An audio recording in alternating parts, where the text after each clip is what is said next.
Salut à tous. Allez, une petite vidéo comme ça fait longtemps que j'ai plus faite. Donc on va faire les 10 choses à ne pas faire sur un VTT. 10 choses de base en fait. Il n'y en a peut-être pas 10, il y en a peut-être un peu plus, mais on va faire le tour des choses que je vois régulièrement et qu'il faut éviter de faire. Entre deux piqûres de moustiques. Du coup, en premier lieu, on a tige de sel Telesco. Donc la tige de sel Telesco, quand vous en servez pas, elle doit systématiquement être en haut. Ok, pour qu'il y ait le moins de contraintes dessus. Et quand... Ça te dérange pas que je suis en train de faire quelque chose? Ouais, je comprends. Oui, mais 2 secondes. Donc du coup, ce que je vois trop souvent sur ces tiges de sel Telesco, c'est les tiges de sel Telesco tout le temps en bas, et surtout les mecs qui tirent dessus pour lever le vélo. Si vous voulez vous soulevez le vélo par la selle. Et alors là, c'est catastrophe. File, roule. Le problème qu'il y a, c'est que quand vous tirez, donc quand elle est en bas que vous tirez dessus quand elle est en haut, c'est pas un souci. Que vous tirez quand elle est en bas, au bout d'un moment, ça va créer une dépression. Vous allez aspirer de l'air qui va passer dans la cartouche. Donc une cartouche d'huile, comme un amortisseur en fait. Sauf que l'air va passer dans l'huile et après ça va créer un espèce de débattement mort ici que souvent certains ont. Et quand vous appuyez en fait, la tige de sel elle s'enfonce de quelques centimètres. Donc ça c'est fréquent et ça c'est dû justement à ça. Donc ça on oublie, on le fait pas. Parce qu'une fois que ça s'est installé, il y a certaines tiges de sel qu'on peut purger, sinon c'est changement de cartouche, c'est onéreux. Et sur certaines tiges de sel, on peut même pas changer les cartouches, donc c'est changement de tige de sel. Donc ça, stop, on arrête. Ensuite, on a le diamètre des disques. Diamètre des disques, d'origine, il est donné. On peut estimer qu'on peut mettre plus 20. Sauf certaines exceptions. Donc là, à l'arrière, si vous avez du 180, vous pouvez passer en 203. Idem pour l'avant. Vous voyez, d'origine, c'est du 200. D'origine, elle est prévue pour être en 180, on peut passer en 200. C'est pas un souci, 203. Par contre, elle n'est pas prévue pour passer sur du 220. Et lui non plus. Donc les mecs qui disent oui, fous du 220, ça va freiner. Oui, ça va freiner, c'est évident. Sauf que à la base, c'est pas prévu pour et que ça crée des grosses contraintes. Et qui dit contrainte dit casse, fissure et tous les problèmes qui vont avec. Donc non, ne foutez pas plus 40 de diamètre sur votre cadre ou sur votre fourche. Si vous avez une fourche qui accepte du 200, elle acceptera du 220. Mais si vous avez une fourche qui accepte du 160, elle n'acceptera pas du 200 ni du 220. Donc attention avec ça parce que ça c'est sécurité. C'est très très important. Ensuite on a, oui, après les modifications de géométrie. Alors ça c'est pareil. Modification de géométrie en augmentant le débattement ici ou en changeant la course de l'amortisseur.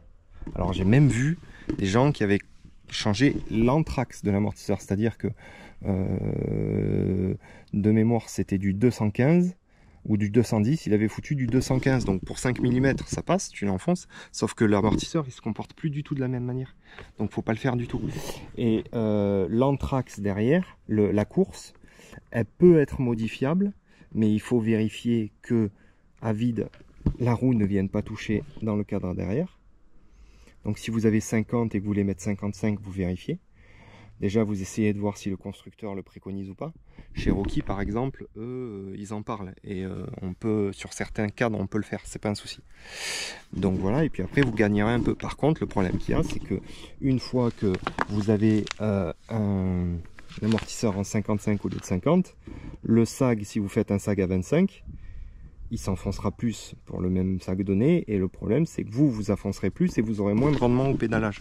Donc ça, pensez-y, c'est important. Et pour la fourche à l'avant, c'est pareil. La fourche à l'avant, allez, tu es en 150, tu peux passer en 160, tu vas voir la différence. Déjà en termes de géométrie, ça va pas être ouf. mais on passe pas de 150 à 170 ou à 180, ça on le fait pas. On le fait pas du tout. Donc c'est super important de garder les trucs, et ça c'est pareil, essayez de fouiller sur le site du constructeur ou dans les données techniques. Après, quand vous avez des réglages de géométrie comme ça, par exemple le Rhine ici, essayez de rattraper avec ça si vous faites un changement de géométrie, et faites-le intelligemment. Voilà, ne faites pas n'importe quoi, me foutre une 180 devant alors que c'était prévu pour du 160. Et parce que tout change après, hein, l'angle de chasse, oui, l'angle du tube de selle, donc vous allez être plus sur l'arrière, vous allez avoir aucun rendement au pédalage, ça va cabrer en montée. En descente, vous allez être trop haut, donc vous allez plus avoir de grip sur l'avant. Ça va être une horreur, ça va être pire que tout. Et en plus, vous fragilisez vachement le cadre à ce niveau-là. Donc ici, au niveau de la douille de direction, c'est possible qu'il y ait risque de casse ou de fissure. Donc ça, c'est pareil, c'est des conneries, hein. Si vous voulez un vélo avec plus de débattement, soit faites-le intelligemment si c'est possible, ou sinon vous changez de vélo. Après, on a aussi d'attendre trop pour les changements de chaîne. Donc les changements de chaîne, je vous conseille vivement d'avoir un comparateur de chaîne. Quand elle est à 0,50, elle commence à être mûre. On ne va pas au-delà de 0,75. Parce que après, le problème qu'il y a, c'est qu'une chaîne qui s'use, c'est une chaîne qui s'allonge. Et après, vous allez commencer à bouffer la cassette et la couronne et le plateau. Donc après, ça veut dire que après 0,75, si vous attendez, vous allez être bon pour changer chaîne, cassette, couronne, même s'il n'y avait pas besoin de le faire à la base. Donc une chaîne, moi je fais à 0,75, une chaîne à 0,75, vous la changez et basta. Comme ça vous êtes tranquille et vous gardez votre cassette et votre couronne nickel. Putain, quand c'est pas le chat, c'est le chien. Pareil, quand on reste sur la chaîne, utilisez les bons lubrifiants. C'est important. J'en vois qui me mettent de la graisse, j'en vois qui me mettent du WD-40, j'en vois qui me mettent de la vasine, j'en vois qui mettent... Non. On essaye de trouver un lubrifiant au téflon qui ne garde pas les impuretés, donc qui évite les amas et qui évite donc l'érosion. Et donc qui préserve la chaîne et donc qui fait que la chaîne s'use beaucoup moins vite. À savoir qu'une chaîne surlubrifiée avec de la merde, autant en 1000 bornes elle est morte, alors qu'une chaîne correctement lubrifiée, elle aurait tenu 3 ou 4000.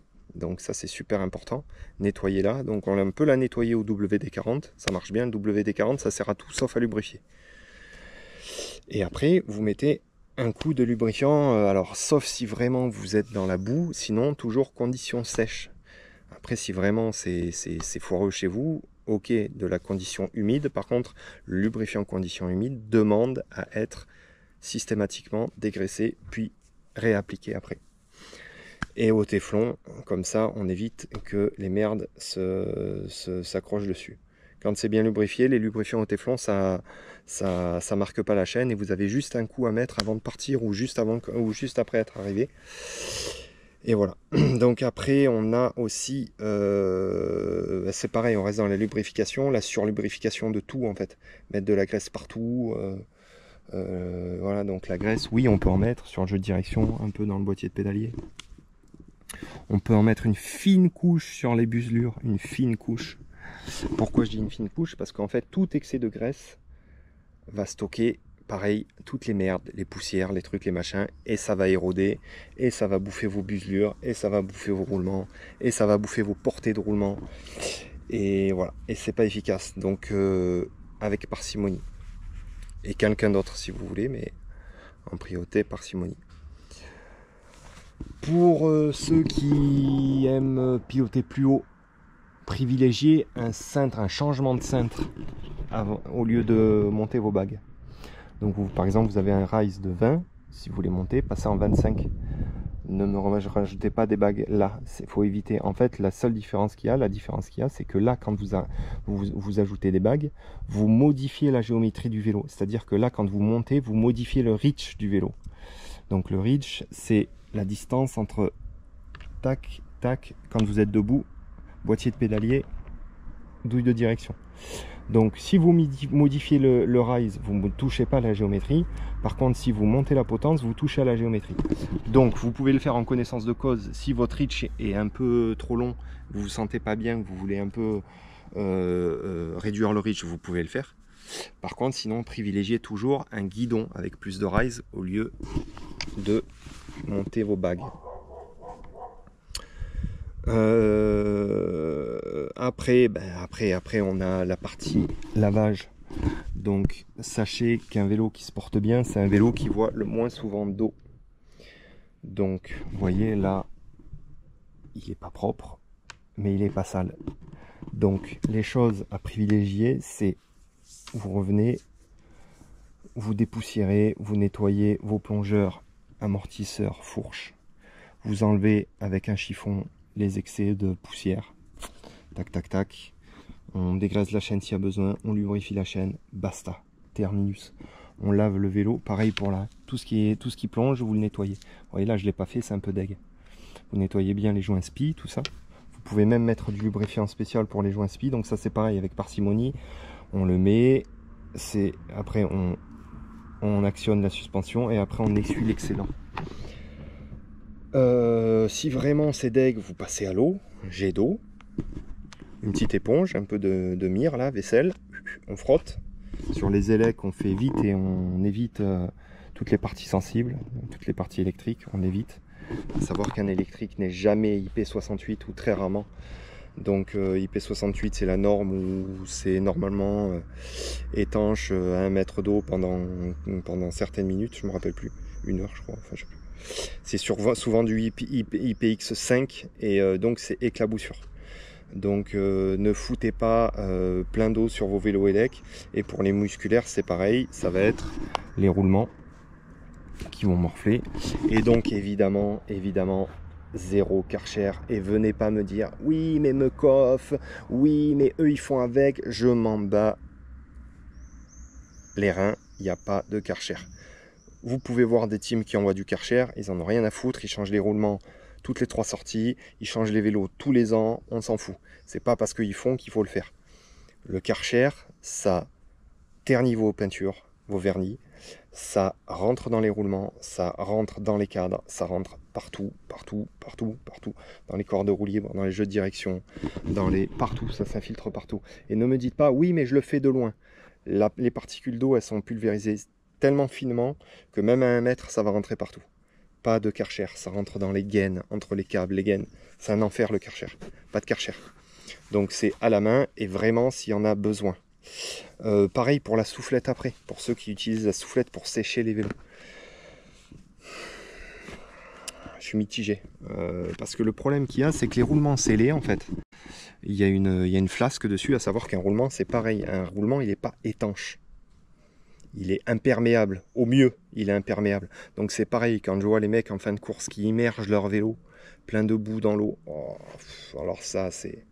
Vous pouvez être sûr, tu immerges ton vélo, tu le laisses, tu reviens 2 jours après, tout est rouillé. Tout. Ça, je peux te le parier. Donc non, les roulements, on ne les immerge pas et on limite grandement l'eau, l'exposition à l'eau. Donc la soufflette, c'est pareil. Le problème, c'est que si vous avez de l'eau que vous n'avez pas propulsé de manière avec un Karcher, donc qui s'est juste déposé et qui ne craint pas, si vous mettez un coup de soufflette, vous avez beaucoup de chances que l'eau rentre à ce moment-là avec la soufflette. Donc la soufflette, je suis pas ouf. Moi, je suis partisan du lavage à l'eau, éponge, savon, on rince sans pression, on essuie, on secoue un peu le vélo, on va rouler un peu pour faire bien partir l'eau partout, on actionne les pivots, les trucs, les machins, comme ça l'eau dégage et après terminus. Ça c'était pour la partie nettoyage. Et après qu'est-ce qui va rester? Alors il va rester, alors peut-être que j'en ai oublié, hein, vous me direz, j'ai essayé de faire le tour. Mais surtout, alors ça je sais que la majorité le savent, mais il y en a encore qui me le font. Arrêtez de foutre du gras sur les disques quand ça couine. Ça marche pas. Alors oui, si, ça marche 5 minutes et après c'est l'enfer parce que ça couine et ça freine plus. Et il faut savoir que une fois que vous avez du gras sur les freins, donc soit vous traitez rapidement, donc on démonte les plaquettes. Moi ce que je fais c'est que j'aime bien les faire tremper dans un petit bain d'acétone. Pas beaucoup parce que l'acétone c'est pareil, c'est un dissolvant donc ça dissout, au bout d'un moment ça bouffe tout. Un peu d'acétone, papier de verre et là on est bon. Et les disques pareil. Les disques papier de verre et on les rince à l'acétone. Il faut savoir que des plaquettes qui sont contaminées au bout d'un moment, c'est la plaquette elle a fait éponge donc après c'est foutu. Et c'est pareil pour le disque. Un disque qui est contaminé, il imbibe. Et au bout d'un certain temps, vous pouvez gratter, vous pouvez le brûler, vous pouvez le truc. C'est terminus, c'est fini pour lui. Alors après, il y en a qui font chauffer les plaquettes. Soit avec une flamme, soit en les passant à très haute température. Oui, mais non, parce que le problème, c'est qu'après, ça modifie la puissance de freinage, ça modifie la composition de la plaquette. La plaquette, elle est faite pour chauffer, mais au-delà d'un certain point, c'est le point de fading, je crois. Après, elle perd de ses propriétés, donc on évite de le faire. Et pour les disques, pareil, on peut le faire, mais au bout d'un certain moment, on fragilise le métal. Donc on évite quand même, on essaye de le faire sans chauffer. Voilà un peu pour tout ce que c'est les points, vraiment les points basiques à ne pas faire. Après il y a plein d'autres choses à pas faire, mais après on va pas rentrer dans le truc. Effectivement, vous changez pas les roulements à coups de marteau, les bouts de câble vous les sertissez, mais ça c'est autre chose, c'est un autre sujet de vidéo. Donc voilà, si vous voyez autre chose, vous me le mettez en commentaire. Allez, à plus, bye.